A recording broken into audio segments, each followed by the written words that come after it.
Good afternoon to all of you. I hope you all are fine. Due to some technical issues, ये class जो हमारी नहीं हो पाई थी उसमें जो आपका मिस हुआ था वो यहाँ मैं आपको बता रही हूँ. हमने वैलेंसीज पढ़ी थी. पहले मैं यहाँ एलिमेंट्स लिखूँगी 1 to 20. ये जो मैं नंबर लिख रही हूँ वो है एटॉमिक नंबर्स. ये हमारा ऑलरेडी आगे की क्लासेस में हो गया है. 13 and 20 एलिमेंट्स आपने लाइन में याद कर लिए हैं ऑलरेडी, जो है hydrogen, helium, lithium, beryllium, boron, carbon, nitrogen, oxygen, fluorine, neon, sodium, magnesium, aluminium, silicon. ये इनके एटॉमिक नंबर है और हमने इनका electron distribution that is electronic configuration भी हम कह सकते हैं, वो भी हमने पढ़ लिया है. तो ये शेल वाइज कितने इलेक्ट्रॉन कोई शेल में रह सकते हैं वो भी आपको 2n² फॉर्मूला से ऑलरेडी मैंने समझा दिया है. ये इलेक्ट्रॉनिक कॉन्फ़िगरेशन हमेशा राउंड ब्रैकेट में लिखा जाता है. फर्स्ट शेल की जो कैपेसिटी है वो 2 है, सेकंड शेल की 8, थर्ड शेल की 8, फिर 18, 32, 64 अकॉर्डिंगली वो होता है. तो हमें आप 9th स्टैंडर्ड में सिर्फ आपको ये अभी 4 सेल ही याद रखने हैं. तो हमारा मैक्सिमम जो डिस्ट्रीब्यूशन होगा वो 4th सेल तक जाएगा. क्योंकि हाइड्रोजन में एक ही इलेक्ट्रॉन है तो ऑब्वियसली फर्स्ट शेल में रहेगा. ठीक है. हीलियम में 2 इलेक्ट्रॉन है तो 2 इलेक्ट्रॉन तो फर्स्ट शेल की कैपेसिटी है, तो वो दोनों कहाँ रहेंगे? फर्स्ट शेल में रहेंगे. अब लिथियम में 3 इलेक्ट्रॉन है तो पहले शेल की कैपेसिटी 2 है, दूसरे की 1, मीन्स कैपेसिटी 8 है. पर पहला शेल अगर कंप्लीटली फिल्ड होता है उसके बाद जो बाकी बचे वो इलेक्ट्रॉन कहाँ जाएंगे? नेक्स्ट शेल में जाएंगे. तो ये इस तरीके से इलेक्ट्रॉन डिस्ट्रीब्यूशन होता है. 2 1, 2 2, 2 3, 2 4, 2 5. ये हमेशा राउंड ब्रैकेट में लिखिएगा. 2 5, 2 6, 2 7, 2 8. अब यहाँ देखिए सेकंड शेल भी कम्प्लीटली फिल्ड हो गया, ये फर्स्ट शेल कम्प्लीटली फिल्ड हो गया. फर्स्ट की कैपेसिटी मैक्सिमम 2 इलेक्ट्रॉन अकोमोडेट करने की है. सेकंड की कैपेसिटी जो होती है वो है 8. अब इसके बाद जितने ज़्यादा इलेक्ट्रॉन होंगे वो कहाँ जाएंगे? थर्ड शेल में जाएंगे. तो यहाँ से थर्ड शेल फिल होना स्टार्ट हो जाएगा. तो 281, 282, 283, 284, 285, 286, 287, 288. अब यहाँ ये लास्ट शेल में एक ऐसा रूल होता है कि लास्ट शेल में मैक्सिमम 8 ही इलेक्ट्रॉन रह सकते हैं और सेकंड लास्ट शेल में 18. तो अकॉर्डिंग टू दैट रूल यहाँ ये इसकी कैपेसिटी ख़त्म हो गई. तो इसके बाद जितने इलेक्ट्रॉन होंगे वो कहाँ जाएंगे? और नेक्स्ट शेल में, दैट इज 2881, 2882. ये हमने पढ़ लिया. अब इलेक्ट्रॉन जो होते हैं आउटर मोस्ट शेल में, तो कोई भी एटम होता है वो स्टेबल होने के लिए चाहेगा कि उसका outermost shell completely filled हो. तो यहाँ हम सीखने वाले हैं वैलेंसी. क्या सीखने वाले हैं? वैलेंसी. तो हाइड्रोजन के पास 1 इलेक्ट्रॉन है तो फर्स्ट शेल कंप्लीट करने के लिए या तो उसे 1 इलेक्ट्रॉन चाहिए, कहीं से ले आए, गेन ऑफ इलेक्ट्रॉन, या फिर वो खुद अपने पास जो इलेक्ट्रॉन है उसे लूज कर ले और वो फ्री हो जाए. तो इसकी वैलेंसी हुई 1. अब जो हीलियम है उनकी शेल एक ही है पर वो कम्प्लीटली फिल्ड है, तो उसे ना तो इलेक्ट्रॉन देने की ज़रूरत है ना तो इलेक्ट्रॉन लेने की ज़रूरत है, तो वो यूं ही स्टेबल होता है खुद. वो उसकी वैलेंसी क्या होती है? 0. उसे कुछ देने लेने की ज़रूरत नहीं है. अब लिथियम है, सेकंड शेल में फिलिंग शुरू हो चुकी है तो इसे कंप्लीट करने के लिए यहाँ 8 होने चाहिए. तो 8 इलेक्ट्रॉन यहाँ होने के लिए ये क्या करेगा? या तो 7 इलेक्ट्रॉन कहीं से ले आए या तो अपने पास है वो आउटर शेल का 1 इलेक्ट्रॉन किसी को डोनेट कर दे, तो इसका ये second last shell completely filled हो जाएगा. तो 7 इलेक्ट्रॉन कहीं से लाने के लिए बहुत ज़्यादा एनर्जी की ज़रूरत होती है. तो उसके लिए आसान क्या होगा कि ये अपना एक इलेक्ट्रॉन डोनेट कर दे। तो इसकी वैलेंसी क्या हुई 1। वैलेंसी की डेफिनेशन क्या होती है कि number of electrons present in valence shell. Valence shell means outermost shell, ये होता है। दूसरा डेफिनेशन ये होता है कि combining capacity of any element is called its valency. तो कंबाइनिंग कैपेसिटी का मीनिंग यही होता है कि आउटर मोस्ट शेल में जो इलेक्ट्रॉन होते हैं वो। या तीसरा होता है कि नंबर ऑफ इलेक्ट्रॉन्स डोनेटेड और gain by an element to become stable और to form any compound is called its valency. तो यहाँ देना आसान है तो ये इसने दे दिया, ठीक है। यहाँ 2 इलेक्ट्रॉन है, इसे 8 करने के लिए 6 डोनेट करना थोड़ा 6 कहीं से लाना थोड़ा डिफिकल्ट हो जाएगा, तो ये क्या करेगा 2 डोनेट करेगा। इसके लिए भी ये क्या करेगा 3 डोनेट करना आसान है इंस्टेड ऑफ गेनिंग 5 इलेक्ट्रॉन्स। अब ये कार्बन आउटर मोस्ट जो शेल है वो एग्जैक्टली हाफ फिल्ड है, 8 के हाफ 4 है इसके पास। ये 4 दे भी सके या 4 लाए, वो कुछ भी कंडीशन में 4 इलेक्ट्रॉन का ही काम करना पड़ेगा। Either it should donate 4 electron और इट शुड गेन 4 इलेक्ट्रॉन। तो इसकी वैलेंसी क्या हो गई 4। अब यहाँ मोर देन हाफ फिल्ड जब होता है दैट इज मोर देन 4, तो ये कितने हैं 5। तो नाइट्रोजन के पास आउटर मोस्ट शेल में 5 इलेक्ट्रॉन ऑलरेडी है। इसे 8 कंप्लीट करने के लिए ये 3 ही लाने पड़ेंगे और अगर डोनेट करे तो 5 देना पड़ेगा। तो इसके लिए क्या इजी हो जाएगा 3 लाना इजी हो जाएगा, चाहे वो डोनेट करे या कहीं से गेन करे, पर जितना ट्रांसफर ऑफ इलेक्ट्रॉन होता है वही उसकी वैलेंसी है। यहाँ 8 कंप्लीट करने के लिए कितने लाने पड़ेंगे 2, यहाँ 8 कंप्लीट करने के लिए 1, यहाँ ऑलरेडी 8 है तो उसे कुछ भी नहीं करना है।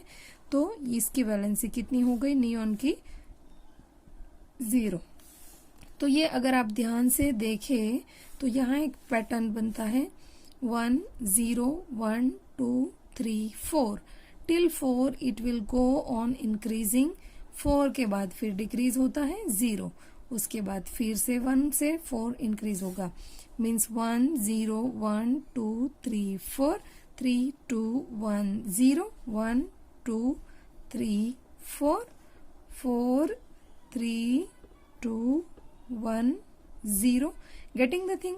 अगर यहाँ आप ध्यान से देखेंगे तो जब तक आउटर मोस्ट शेल में लेस देन हाफ फिल्ड है तब तक वो डोनेट करते जाएंगे, और जब आउटर मोस्ट शेल में मोर देन हाफ फिल्ड है तो क्या करेंगे गेन करेंगे।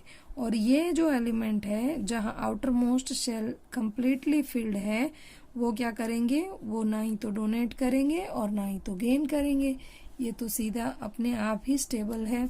फिर से यहाँ 1 डोनेट करना पड़ेगा, फिर से यहाँ 2 डोनेट करने पड़ेंगे। तो ये क्या हो गई इसकी वैलेंसी हो गई।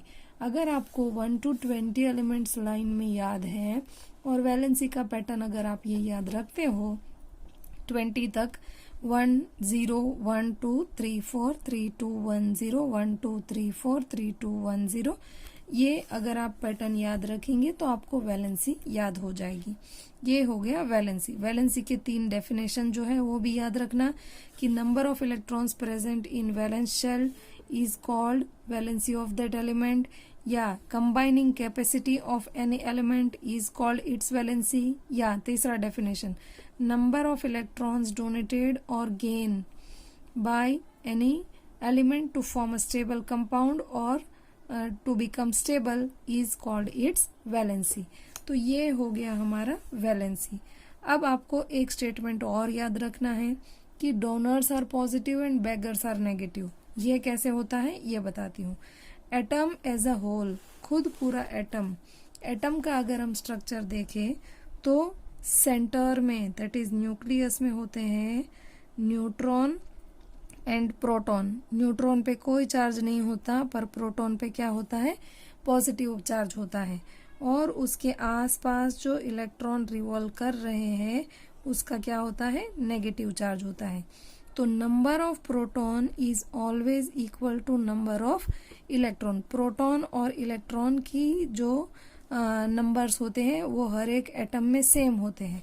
जैसे अगर हम हाइड्रोजन का एग्जाम्पल ले तो हाइड्रोजन को अगर हम लिखे यहाँ, हाइड्रोजन में प्रोटॉन कितने हैं 1, इलेक्ट्रॉन कितने हैं 1, तो प्रोटॉन के ऊपर प्लस चार्ज है तो ये +1 हुआ, इलेक्ट्रॉन के ऊपर माइनस चार्ज है तो ये क्या हुआ माइनस हुआ। ओवरऑल चार्ज अगर देखा जाए हाइड्रोजन के ऊपर तो +1 -1 0। ठीक है, तो ये ओवरऑल एटम क्या होता है, atom as a whole is neutral, उसके ऊपर टोटल कोई चार्ज नहीं होता। पर ये जब स्टेबल होने के लिए किसी को एक इलेक्ट्रॉन डोनेट करता है तो ये इलेक्ट्रॉन चला गया, तो इसके पास बचा क्या, सिर्फ एक प्रोटॉन जिसका चार्ज क्या होता है +1। तो अब जब इलेक्ट्रॉन डोनेट हो जाए तो हाइड्रोजन के ऊपर कितना चार्ज बचा, +1 बचा, means hydrogen that is H+। तो ये जो स्पीशीज है चार्ज स्पीशीज आफ्टर गेनिंग और डोनेटिंग एनी इलेक्ट्रॉन, तो ये जो चार्ज स्पीशीज होती है इसको आयंस कहते हैं। आयन दो होते हैं, एक कैटायन, अगर पॉजिटिवली चार्ज हो तो कैटायन, पॉजिटिवली चार्ज आयन हो तो कैटायन, और नेगेटिवली चार्ज आयन हो तो एनायन कहते हैं। ये हुआ नेगेटिव चार्ज। ये नेगेटिव कब होगा, जैसे हम क्लोरीन का एग्जाम्पल ले, क्लोरीन का एटॉमिक नंबर है 17, तो इसके पास प्रोटॉन कितने होंगे 17, तो +17 चार्ज, इलेक्ट्रॉन कितने होंगे 17, तो -17 चार्ज। अब इसे स्टेबल होने के लिए इसका इलेक्ट्रॉनिक कॉन्फ़िगरेशन क्या है 2 8 7, तो ये कंप्लीट करने के लिए कहीं से एक इलेक्ट्रॉन लाएगा। अब जब कहीं से एक इलेक्ट्रॉन आया तो और एक नेगेटिव चार्ज बढ़ा, मतलब नेगेटिव चार्ज कितने हुए 18 हो गए, तो +17 -18 टोटल कितना हुआ -1। तो क्लोरीन जो आयन होता है इट इज Cl-। वैसे ही जब 2 इलेक्ट्रॉन कहीं से लाए तो ऑब्वियसली उसे फुलफिल करने के लिए सामने प्रोटॉन उसके खुद के हो उतने ही होते हैं। तो हमेशा क्या याद रखना है कि जब भी इलेक्ट्रॉन डोनेट किए जाए तो प्रोटॉन उसमें ज़्यादा बचते हैं, इलेक्ट्रॉन कम होते हैं, इसलिए ओवरऑल चार्ज प्लस होता है। तो डोनेटिंग स्पीशीज जो होती है वो हमेशा कैटायन होती है, और जो गेनिंग स्पीशीज होती है कहीं से इलेक्ट्रॉन ले आए कोई तो उसमें नेगेटिव चार्ज बढ़ जाता है, तो ओवरऑल उसके ऊपर कितना चार्ज होता है नेगेटिव चार्ज। तो ये जो है उसके चार्जेस है। जैसे हम +2 चार्ज वाला कुछ ले ले,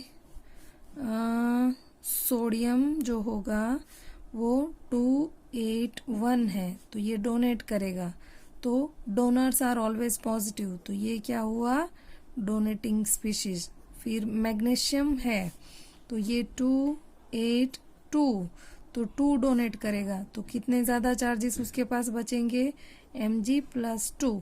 वैलेंसी याद रखना, वैलेंसीज को कोई सिंबल या साइन नहीं होता, valencies are just number of electrons transferred, means they may be gain और डोनेटेड, तो इसको कोई प्लस माइनस साइन नहीं होता।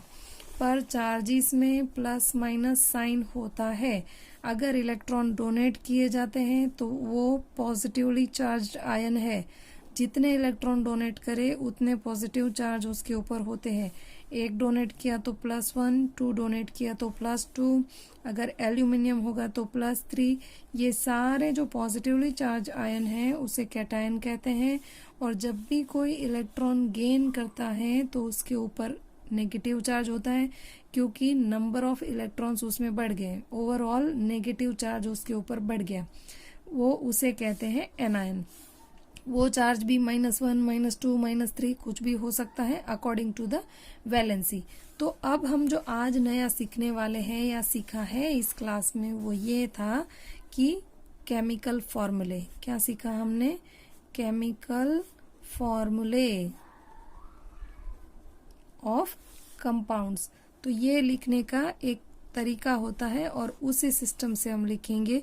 जो भी कंपाउंड आपको दिया जाए उसका पहले आप सिंबल्स लिखेंगे, सिंबल, फिर उसकी वैलेंसी या यहाँ चार्जेस भी हो सकता है, और फाइनली फॉर्मूला क्या बना वो। ठीक है, तो जैसे मुझे लिखना है sodium chloride, sodium chloride. Sodium chloride का अगर आपको फॉर्मूला बनाने के लिए दिया जाए तो आप क्या करेंगे?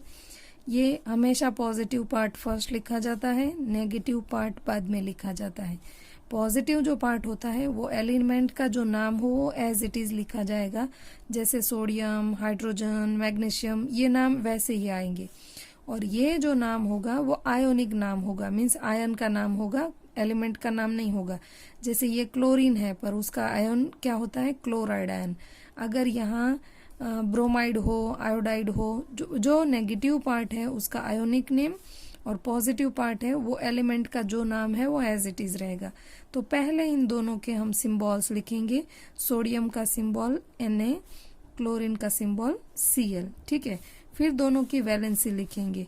तो काउंट करके आप गिन लीजिएगा, इनकी वैलेंसी 1 है, इसकी 1 है। इसके बाद की जो प्रोसेस है वो बहुत इम्पोर्टेंट है, इसे क्रॉसिंग ओवर कहते हैं।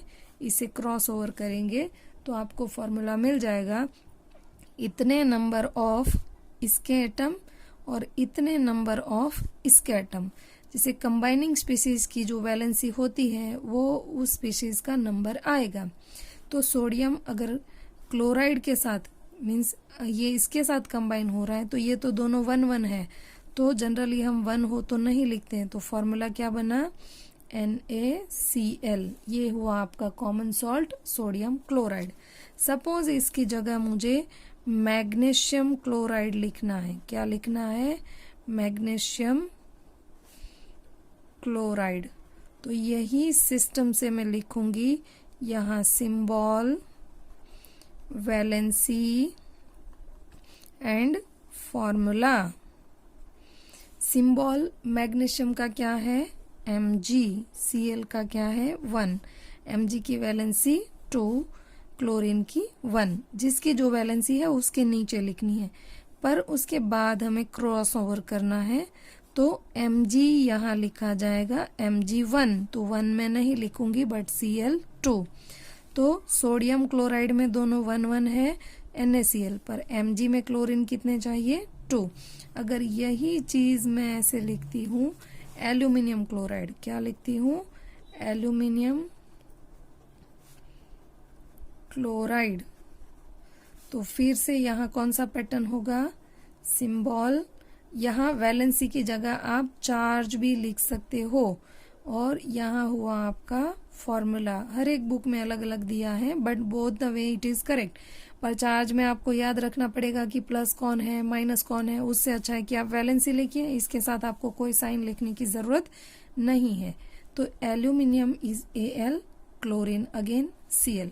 एल्यूमिनियम का जो चार्ज है, अगर वैलेंसी होती तो हम सिर्फ 3 लिखते, पर चार्ज है तो +3, क्लोरीन -1। इसे आप क्रॉस ओवर कीजिए तो ये हो जाएगा हमारा Al1, AlCl3। अगर कोई एलिमेंट है जिनकी वैलेंसी सेम है, जैसे अगर हम लिखना चाहें Mg एंड O, तो ये भी 2 है, ये भी 2 है, इसे अगर हम क्रॉस ओवर करेंगे तो ये हुआ आपका Mg2O2। It is same as MgO, ठीक है।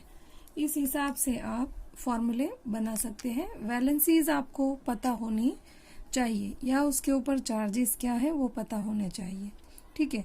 चार्ज या वैलेंसी के हिसाब से वो मोनोवैलेंट, डाईवैलेंट, ट्राईवैलेंट ऐसे डिस्ट्रीब्यूशन होता है।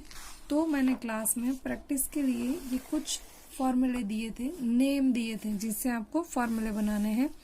हाइड्रोजन क्लोराइड, तो hydrogen will combine with chlorine, दोनों की वैलेंसी लिख के आगे जो दिखाया गया है वही पैटर्न में होमवर्क करिएगा प्लीज।